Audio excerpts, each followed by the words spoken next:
भाई देखिए, अगर अन्याय हो रहा है उसके खिलाफ हम लड़ेंगे, तो ये कौन सा अग्रेसिव है?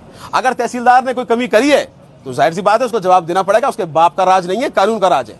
वो भी मर्जी से किसी को न तोड़ सकता है न जोड़ सकता है। जो आदमी जेल के अंदर है, कितने नोटिस दिए उसको मौका मिला कि नहीं मिला जवाब देने का? तो जवाब फाइल हुआ कि नहीं हुआ? क्या कार्रवाई करी? जब मामला कोर्ट में है तो इतनी जल्दी क्या चल रही थी? तो चाहे कोई भी अधिकारी हो, अगर वो नियम की पालना नहीं करता है, उसकी जिम्मेदारी है। उसने शपथ ली है, उसको तनख्वाह दे रहे हैं हम और आप लोग, तो सबकी जिम्मेदारी है। सर, जो साइबर ठगी कर रहे हैं, आप पूरी कॉन्फ्रेंस में उनको बचाते हुए नजर आए, क्योंकि ऐसा स्टैंड लिया जाएगा जिससे आपसे मैंने 4 बार कहा है कि जो गलत करता है उसके खिलाफ है, उसमें कार्रवाई हो, उसको 10% फालतू सजा मिले। अगर 5 साल की सजा मिलती तो 6 साल की सजा मिले उसको, तो कोई नहीं बचा रहा। लेकिन क्या उसके एक आदमी की वजह से क्या आप पूरे इलाके को टारगेट करेंगे? या आप पैर में गोली, ये कौन मार सकता है पैर में गोली? शाम को गिरफ्तारी की गई, अगले दिन आप दिखा रहे कि हमने पैर में गोली मारी। अब कल शाम को 3 लोग सिकरी से पकड़े हैं, उनकी गिरफ्तारी तो नहीं डली है, कोई मुकदमा नहीं है, अब उनको आज मुकदमा दिखाया जाएगा। ये कौन सा नियम है? ये कौन सा कानून है? आपने वर्दी पहन ली तो क्या आपके बाप का राज हो गया? आप जो मर्जी दिखाओगे? कानून किस लिए है? संविधान किस लिए है? उस पर आप कार्रवाई करिए। अगर मैंने जुल्म किया है तो मुझे आप जेल में डालिए, मुझे ट्रायल की सजा कराइए। भ्रष्टाचार के जो अड्डे बिठा दिए गए, ये जो भ्रष्टाचार के दलाल बिठा दिए गए गांव-गांव से ला के, हमें क्यों इनका सामना करना पड़े? अगर इन पर सुनवाई नहीं होती है, अगर प्रशासन संज्ञान नहीं लेता है, हम लोग सड़कों पे आएंगे और अपना प्रदर्शन करेंगे, अपनी आवाज उठाएंगे। प्रशासन से भी हम संपर्क में हैं, कुछ अधिकारियों से। पहले अपने इलाके के जिम्मेदार लोगों से संघर्ष करेंगे, क्योंकि यही लोग सूत्रधार हैं, और इन सब से मिलकर चर्चा करेंगे। जो रणनीति निकलेगी उसके बारे में सबको अवगत करा दिया जाएगा। ट्रॉमा सेंटर हमारे नगर के अंदर हम लोग लेकर आए, जिसके लिए जगह अलॉट हुई, काम चालू हुआ, पिलर खड़े हैं। वो ट्रॉमा सेंटर का काम 7 महीने से रोक दिया गया है।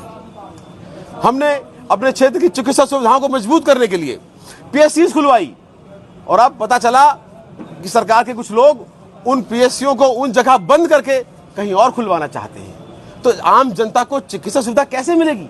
ये पहली बार हो रहा है कि अस्पताल बंद करने की बात चल रही है। इसके अलावा हम अगर प्रशासनिक सिस्टम की बात करें तो सीकरी में तहसील बन रही थी, तहसील के लिए जमीन अलॉट हुई, भवन निर्माण कार्य चालू हुआ, वो 7 महीने से बंद है। हमने कोर्ट मंजूर कराया, उसके लिए बजट का पैसा आया पड़ा है, उसको काम को रोक दिया गया, और अब तक जज की पोस्टिंग हो गई। पर बड़ा दुर्भाग्य की बात है, उस जज को हमारे सीकरी में एक कुर्सी नहीं मिल रही कि बैठ जाके सुनवाई कर ले। नोटिस आते हैं पूरे राजस्थान से किसी मामले में, वो बेचारे पहले सीकरी ढूंढते हुए आते हैं, बाद में जज को ढूंढा जाता है। पानी की बात करें तो चंबल का पानी जो पहले गांव में मिल रहा था, उसको भेदभाव तरीके से मुस्लिम से गांव में पानी काट दिया गया है, और पता नहीं कहां जा रहा है, ना शहरों में मिल पा रहा है, ना और गांवों में मिल पा रहा है। बिजली की बात करें तो पूरा इलाका त्राहिमाम मांग रहा था। हमने 132 केवी का बिजली का स्वीकृत कराया, जो चालू हो गया। उसके अलावा और छोटे बिजली घर स्वीकृत कराए, जिसमें पता चला कि ठेकड़ी का बिजली घर रुकवा दिया गया है, उसको चाहते यहां ना बने। इसके अलावा ट्रांसफॉर्मर्स को उतारा जा रहा है जिनमें बिल बकाया है, लेकिन जाति और धर्म देख के उतारा जा रहा है। सरकारी अधिकारियों को निर्देश दिए जा रहे हैं, सरकारी अधिकारियों ने कंप्लेंट करी है कि हम ये काम नहीं कर सकते, उनका ट्रांसफर करा दिया गया। ये कैसा राज्य है? मुख्यमंत्री महोदय, क्या नगर आपके भरतपुर का हिस्सा नहीं है? क्या नगर राजस्थान का हिस्सा नहीं है? या ये जाति विशेष के लोग आपसे ताल्लुक नहीं रखते? क्या जो वोट दी गई है, क्या जो वोट दिए जो वोट नहीं दे पाते चाहे बीजेपी को, क्या उनके साथ आप इस तरह का भेदभाव करेंगे? क्या उन्हें बिजली, पानी, चिकित्सा, ये जो प्रशासन की सुविधाएं, क्या इनका हक नहीं है उनके ऊपर? ये बहुत दुर्भाग्यपूर्ण बात है। इसके अलावा भ्रष्टाचार चरम सीमा पे है। थाने और तहसील के अंदर दलाल बिठा दिए गए हैं। अक्सर लोग मेरे पास शिकायत करने आते हैं, मैं नाम बताता हूं आपको, जो लोग दलाली कर रहे हैं। यहां पे तहसील के अंदर एक रविंद्र कसाना नाम का आदमी है, सुबह 9 बजे आता है, शाम को 6 बजे जाता है। इसका कौन सा काम है? कौन से पद पे काम करता है? इसका काम है तहसीलदार के लिए दलाली करना। हक त्याग हो, चाहे कोई नामांतरण हो, उस पर दलाली ली जा रही है। हमारे सीकरी के व्यापारी से 90,000 रुपए मांगे गए, एक पीला का बात से बेटी का हत्या कराने के लिए 30,000 रुपए मांगे गए, और लोग दलाली कर रहे हैं। इसके अलावा चाहे बिजली घर हो, थाने हो, ओम प्रकाश गुर्जर है, एक रघुवीर मास्टर जी हैं, एक शिब्बो है इमलाड़ी वाले, एक अस्पताल के अंदर कोई ओम जी हैं, और एक गजेंद्र सोलंकी हैं, जो एमएलसी के नाम पर, पुलिस कानून के नाम पर और झूठे मुकदमे बनाने के नाम पर वसूली कर रहे हैं, थाने और तहसील की वसूली कर रहे हैं। प्रशासन, पुलिस प्रशासन भेदभावपूर्ण तरीके से काम कर रहा है। तो ये सारे जो चीजें हैं, इस क्षेत्र की महत्वपूर्ण समस्याएं हैं। इसके अलावा हमारे क्षेत्र में सिंथेटिक दूध, सफेद जहर, 2 ट्रक सफेद पाउडर रोज उतरते हैं सीकरी के अंदर, और 5 ट्रक केमिकल, जिनको बन के पूरे इलाके के अंदर दूध का जहर का व्यापार किया जा रहा है। और अगर छोटे अधिकारी उन पर कार्रवाई करते हैं तो वो लोग मंत्री महोदय के साथ अपनी फोटो दिखा के उनको दबा दिया जाता है। ये कौन सरकार के लोग हैं जो इन्हें संरक्षण दे रहे हैं? तो आज इस प्रेस वार्ता के माध्यम से मैं गुजारिश करता हूं मुख्यमंत्री महोदय से कि जवाब दें, क्या हमें इन अस्पतालों का हक इस जनता का नहीं है? क्या इस प्रशासन पे इस जनता का इस तरह से प्रताड़ना की जाएगी? और अगर हम पुलिस प्रशासन की बात करें तो पुलिस प्रशासन के अंदर भी जो है धर्म और जाति देख के कार्रवाई हो रही है। जो लोग गलत करता है हम उसके खिलाफ हैं, वे सख्त कार्रवाई होनी चाहिए, उसकी कड़ी निंदा करते हैं, पूरा समाज कड़ी निंदा करता है। लेकिन आप रात को घर के अंदर घुसकर सादा वर्दी के अंदर लूट कर रहे हैं, बहन बेटियों के जेवर मिल रहे हैं, पैसे मिल रहे हैं, उन्हें लूट रहे हैं, और उनको रात को गिरफ्तार करके आदमियों को अगले दिन 2 दिन बाद 3 दिन बाद उन्हें जंगल में दिखाया जा रहा है। पुलिस मुकदमा दायर कर रही है, उनके खिलाफ पुरानी कोई कंप्लेंट नहीं है।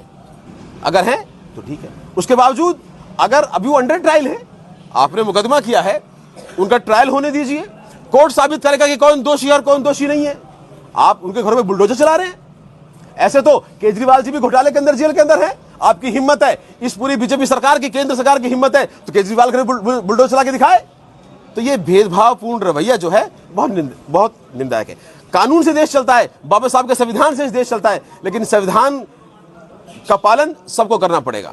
सर, नोटिस दिया गया, कहा गया उसकी पत्रावली निकलवाई जा रही है। जो आदमी का नाम बताया जा रहा है वो जेल के अंदर है, उन्हें कितने नोटिस प्राप्त हुए, उस तहसीलदार की जो कार्रवाई जो हुई है उसकी पत्रावली निकलवाई जा रही है, और निश्चित रूप से उन्होंने नियमों का पालन नहीं किया है और उन्हें कोर्ट में जाना पड़ेगा, जवाबदेही देनी पड़ेगी। बाबा साहब का कानून सबके लिए बराबर है, चाहे वो तहसीलदार हो, चाहे वो लंबरदार हो, और चाहे वो कोई चोर उचक्का हो। इसमें अपराधी की कोई 1% भी अपराधी के साथ कोई नहीं खड़ा। लेकिन आप उसको ट्रायल का मौका तो देंगे, आप उसको भी मौका देंगे, फिर कोर्ट किस लिए बने हैं?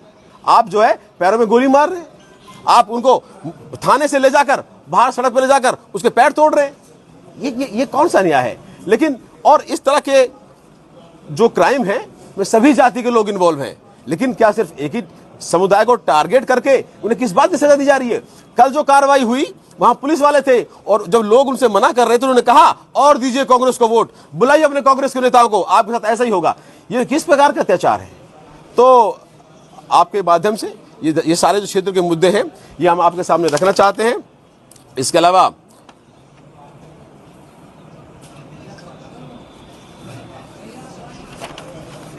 पूरे नगर विधानसभा के अंदर 7 महीने हो गए, 7 रुपए का काम नहीं हो पाया सरकार के द्वारा, और झूठा माहौल बना के भाषण देकर लोगों को गुमराह किया जा रहा है।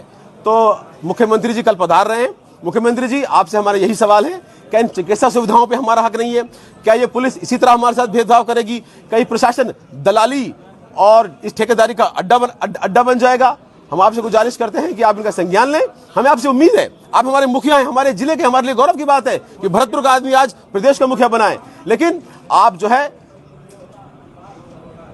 जो ये लोकतंत्र है, जो ये प्रजातंत्र है, जो राम राज्य की आप बात करते हैं, उसकी स्थापना तो कीजिए। ये भेदभाव पूर्ण जो कार्रवाई और जो मैसेज दिया जा रहा है वोट ना देने का, इसके लिए आप संज्ञान लें। हम आपसे पूर्ण रूप से उम्मीद है कि आप जो है ये इन बातों को संज्ञान लेंगे। इसी संदर्भ में आज इलाके के जिम्मेदार लोगों की एक मीटिंग भी बुलाई गई है, उनसे हम राय मशवरा करेंगे कि आने वाले वक्त में ये जो भ्रष्टाचार, ये जो अत्याचार और ये और जो गलत काम क्षेत्र में हो रहे हैं, इनके खिलाफ एकजुट होकर मिलकर ये लड़ाई लड़ेंगे, और जो भी सरकारी कर्मचारी हैं या अधिकारी हैं उनकी जवाबदेही तय होगी। और आप सब क्या आप पधारे, बहुत बहुत धन्यवाद।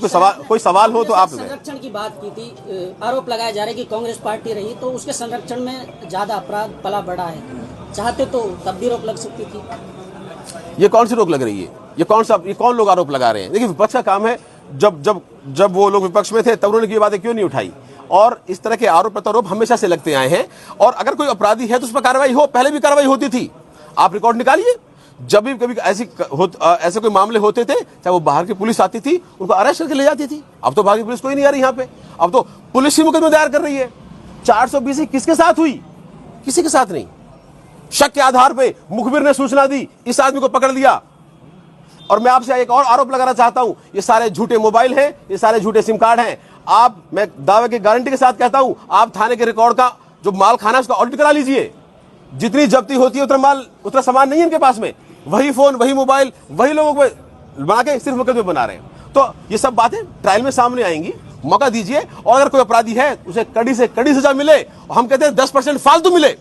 ना मुस्लिम समुदाय ना इस इलाके के क्षेत्र के लोग इस काम को पनपने देना चाहते हैं, लेकिन ये लोग कार्रवाई नहीं करना चाहते। ये लोग सिर्फ झूठा माहौल बनाकर जनता में भय और खौफ पैदा करना चाहते हैं और कानून की धज्जियां उड़ा रहे हैं। साहब, एक सवाल ये बनता है कि पुलिस और प्रशासन का ये कहना है कि जिस जमीन पे उन्होंने अवैध संपत्ति बनाई वो सरकारी है, गैर मुमकिन नाला है। क्या किसी भी व्यक्ति को सरकारी जमीन पर कब्जा करने का अधिकार है? और यदि प्रशासन उसे तोड़ता है तो उसका राजनीतिकरण किया जा रहा है? क्या साइबर अपराधियों को बढ़ावा देने का प्रयास किया जा रहा है? देखिए, जो नोटिस उन्हें प्राप्त हुआ उसके खिलाफ उन्होंने बताया कि ये जमीन हमारी पुश्तैनी है। उन्होंने कोर्ट में एप्लीकेशन भी लगाई है। वो कोर्ट का मामला है, उसकी पत्रावली निकलवाई जाएगी, उस पर कार्रवाई होगी। लेकिन अगर आप जो है ऐसी बात करेंगे तो पूरे विधानसभा में एक भी गांव ऐसा नहीं है जहां पर सरकारी जमीन या ग्रामीण आबादी के क्षेत्रों में मकान नहीं बने हुए। हमारी सीकरी के अंदर आप जाइए, बीन बाजार में जाइए, चाहे चौराहे पे जाइए, मेन रोड पे चले जाइए, हजारों मकान ऐसे हैं। तो अगर कार्रवाई करना चाहते हैं आप, अगर इसको आप अवैध जगह पे निर्माण की कार्रवाई करते हैं तो आप जवाब दें कि कितने लोगों को आपने चिन्हित किया, क्या सर्वे हुआ। तो मतलब टारगेट करके क्यों कार्रवाई की जा रही है? हमारा सवाल इस बात पे है। हम सरकार के साथ हैं, कानून के साथ हैं, कार्रवाई होनी चाहिए, पर कार्रवाई हो फिर सब पे हो।